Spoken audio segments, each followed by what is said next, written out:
have the pleasure of introducing our guest speaker, Dr. Jacline Abray-Nyman. Jacline is an accomplished leader in the public sector with 20 years of demonstrated success in senior roles with Canadian universities.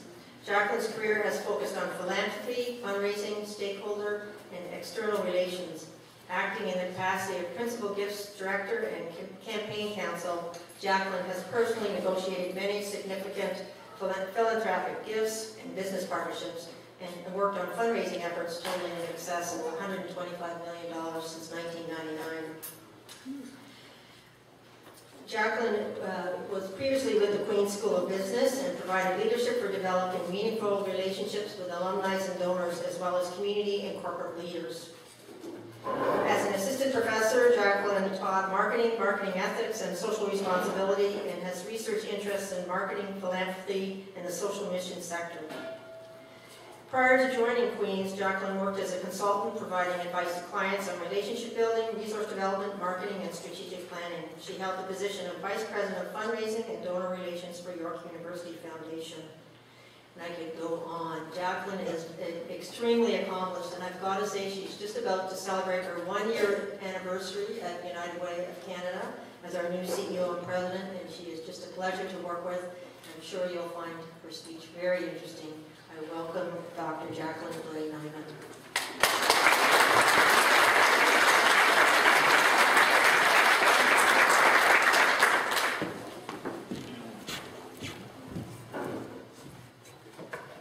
Thank you so much for your kind welcome, Linda. I come from a bigger city, and when I join smaller communities for their celebrations, I'm reminded really how much community matters. When you see the sharing and the caring and the deep neighborly exchange that I've witnessed at this lunch today, it makes my work worthwhile and makes me understand even better what really knits us together as citizens in our country. I am so pleased to be here today, and I appreciate the invitation, and I'll try to keep my remarks as brief as I can while trying to share with you some really interesting, I think, and important information about the kind of work that United Ways do across the country. But first, I'd like to acknowledge a number of special guests that I've had the pleasure of meeting with today, and that's Warden McMillan and Councillor Larry Sherwin, and as well as your MVP Rod Milligan. We know that our community challenges can only be solved in partnership, and we're so pleased to have so many of the partners with whom we work, including our elected officials, in the room today. I was going to acknowledge Keith Rishan, but I noticed him walk out earlier. So unfortunately, I believe that Mr. Rishan has moved on, but I understand he recently turned 100. And I was going to ask him for advice on how we could celebrate our 100th anniversary. Not sure if you know, but the United Way will turn 100 in 2017. And we have a very long history of community impact and community change. So we'll have to get those, Linda, you'll have to work with him for some advice on how we can throw a heck of a party in a couple of years' time. I'd also like to thank and acknowledge all of our donors here, from our long-standing individual donors to our local labor unions and their workers. And here I'd like to say a very specific and special thank you to United Steelworkers Local 13173, 8562, 14193. And also our corporate donors, including representatives of Cameco, who received their Thanks a Million Award earlier today. So for those of you who don't know, Cameco over the last 6 years across the country, from the records we have, has helped raise and invest, along with their workers, special events and corporately, over $5.5 million in our country. Just tremendous.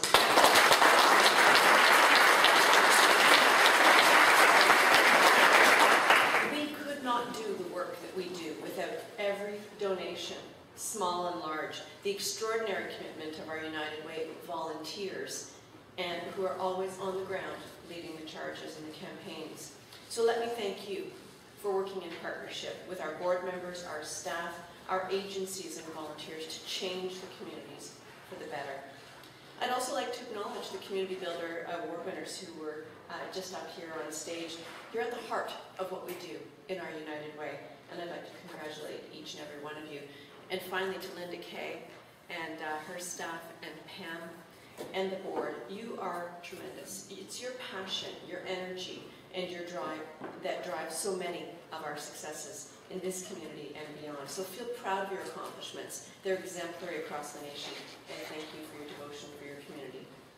So when we speak of success in communities, I'd like to turn my eye to a little bit more specifically to some of the successes that I understand are happening right here in Northumberland County, and then I will move on and talk a little bit about what I'm seeing on the national landscape. So it won't be much more than about 10 minutes. Northumberland United Way is raising the bar. So I'm getting ready for this talk and preparing to ask one of my colleagues if she might touch base with Linda. I've been traveling quite a bit, and I really wanted to understand a little bit better about this United Way before coming here. So my colleague, Bethany, began by asking Linda what she believed was Northumberland United Way's greatest success. And at first, I understand Linda took a bit of time, seemingly trying to decide between a great number of successes. But then she spoke of Food for All. And she talked about how Northumberland United Way has been the lead agency for this innovative project that started back in 2004, and how in partnership with the county, it's having an incredible and significant impact on food security in your community. And I'm sure this will become an exemplary project for others to follow across the nation. But that's not all. I then understand that Linda offered up yet another suggestion. Maybe the greatest success here was backpacks for kids. Which includes countless community partners involved, and which provides over 1,600 backpacks and crucial school supplies for kids from junior kindergarten through grade 12 annually. But then Linda mentioned another story. This must not come as a surprise to you. The Community Matters study, undertaken with 17 other United Ways across the country, which assesses the greatest community needs in Northumberland, and it led to a groundbreaking national report and results. So quite honestly, the national office, I have to say, is very impressed with these significant achievements. You have such an impressive United Way here. And then when I was about to wrap up that segment of my talk, Bethany ran in again. She said, there's one more. Linda has just called with yet another example.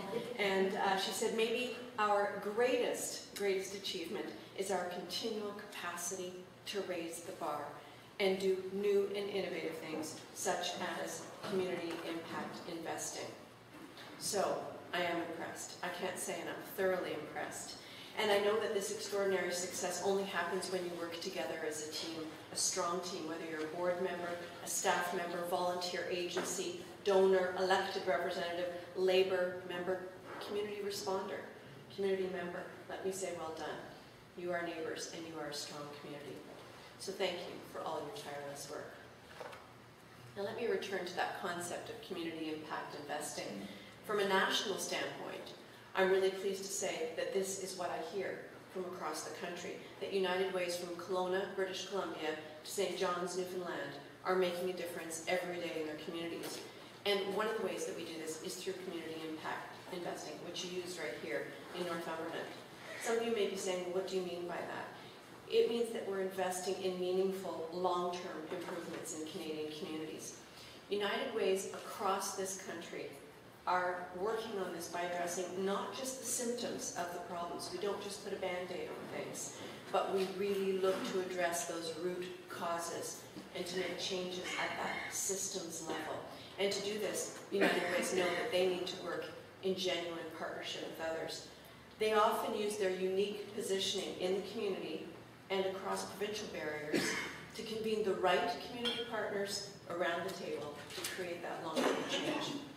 And as you likely know, United Ways from across the country are beginning to focus their community impact investing around three main focus areas.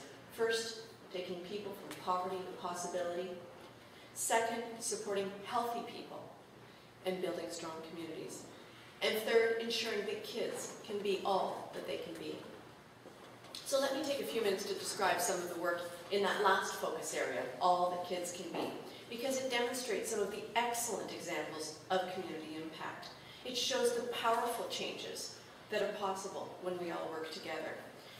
By helping young people grow up strong and healthy, we can prevent the development of problems that put huge burdens on the reactive systems in our society, like our healthcare system, like our emergency shelters, like our justice system.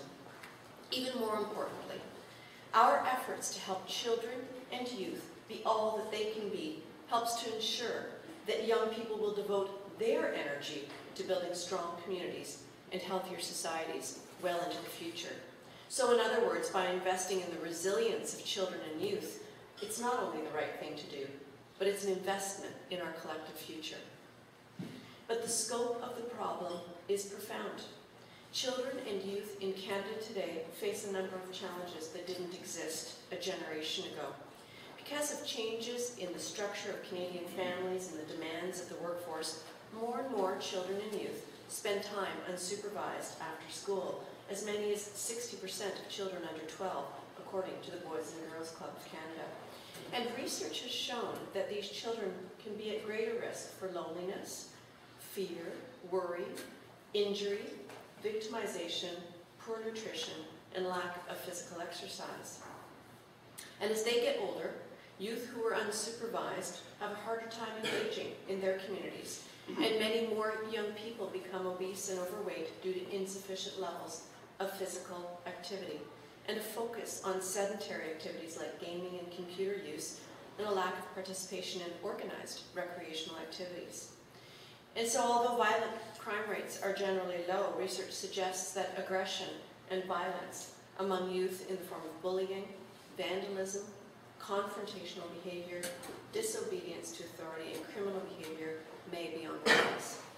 And research also suggests that the rate of emotional and mental health issues is rising amongst children and youth. Some estimates suggest that as many as 70% of these issues, these mental health issues, go undiagnosed and untreated. So smoking, drinking, and other forms of substance use among youth is a persistent problem that often comes as a self-medicating resource for these young people. So some frameworks for action around children and youth focus primarily on educational success. And success with learning is perhaps the most important way in which children and youth realize their potential, and is certainly the most visible and certainly the most easily measurable in terms of dimensions. However, alarming trends in areas like disengagement and mental health and substance use and violence underscore the many reasons that children and youth do not succeed in school. So, what's the role of the United Way? In order to give kids the best chance of thriving and succeeding, a holistic approach that addresses these underlying causes is needed. And the United Way is well positioned to lead such an approach. And you, at the United Way of Northumberland, are doing just that. United Way works to strengthen the network of services offered by nonprofits and community groups. This network has the capacity to connect with children and youth when they're away from their families, and to create opportunities for them to engage with the community in constructive and physically active ways. And so this network of supports can help to identify also children with mental health challenges. And at the same time, this network cannot function in isolation. Children and youth need support from the school system, and they need parents who are healthy and engaged, and they need to be seen as valued citizens by the community at large. So the United Way works to engage and mobilize all of these individuals, all of these sectors, all of these groups in the community in the movement to help fulfill kids' potential. So, all that kids can be is a call to create the opportunities and the supports and the conditions needed for children and youth to develop into happy, socially engaged, successful, and independent adults. And of course, backpacks for kids fits well as a beginning. Let's talk a little bit about the power of data, and that is measuring results, and that gets to the kernel of community impact.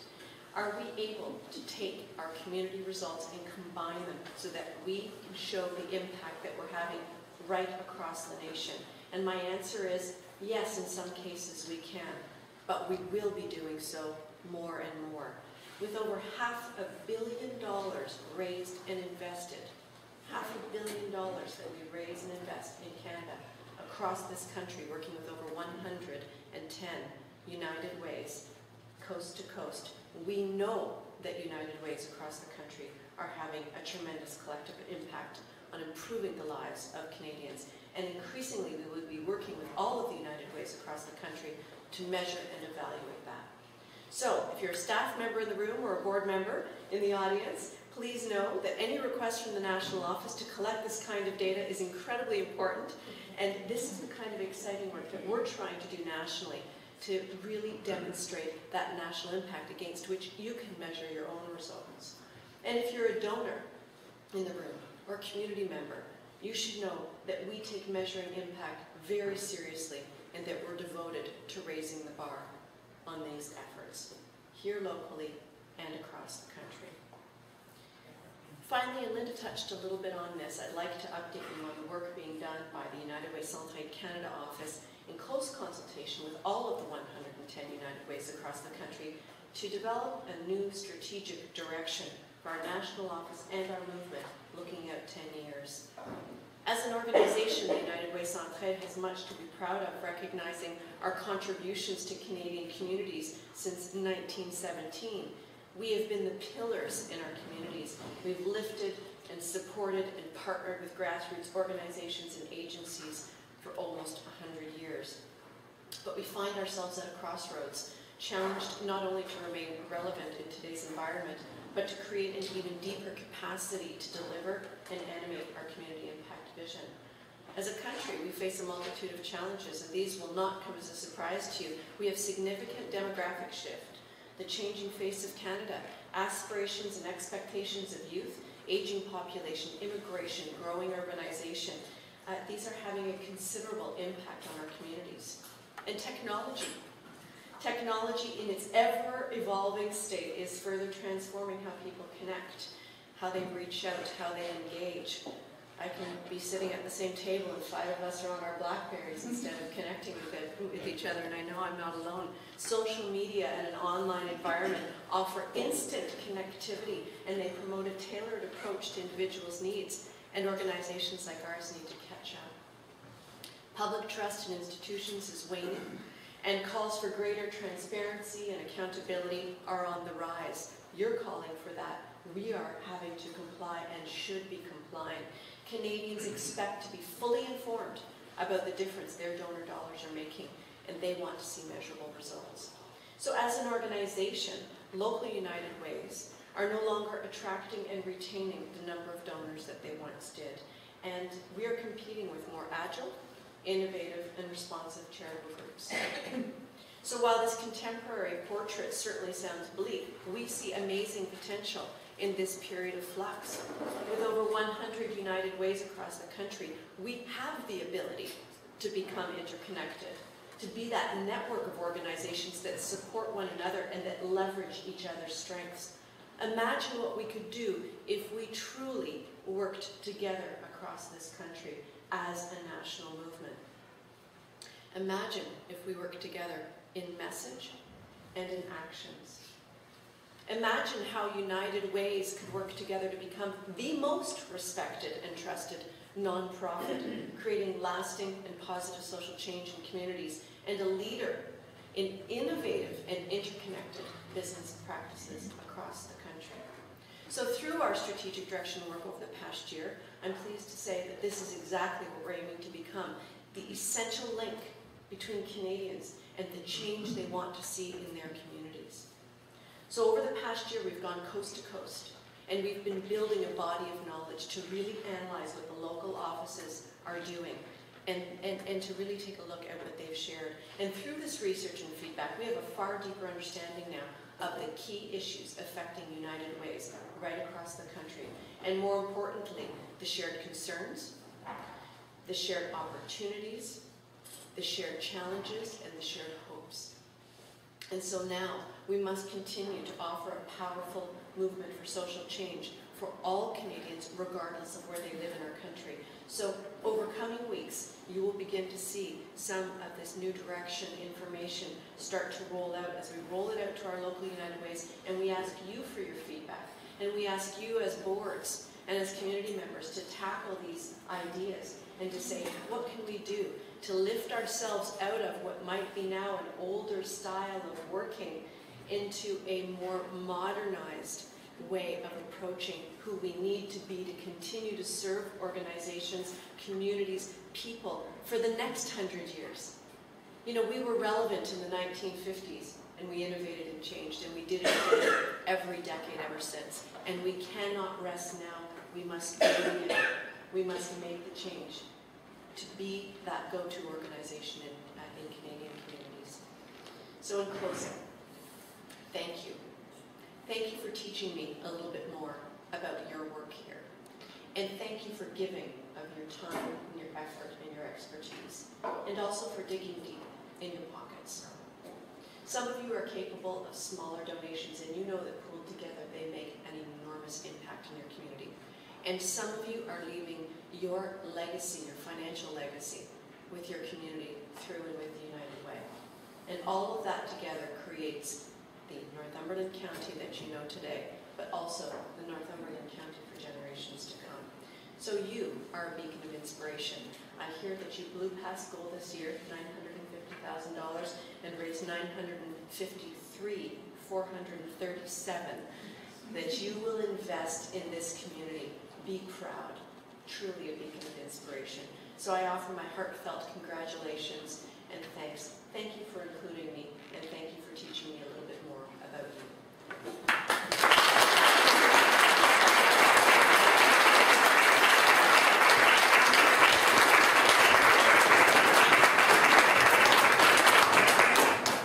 Jacline, I'll be brief. I know you've got a train to catch, and I know it's going to be along very soon.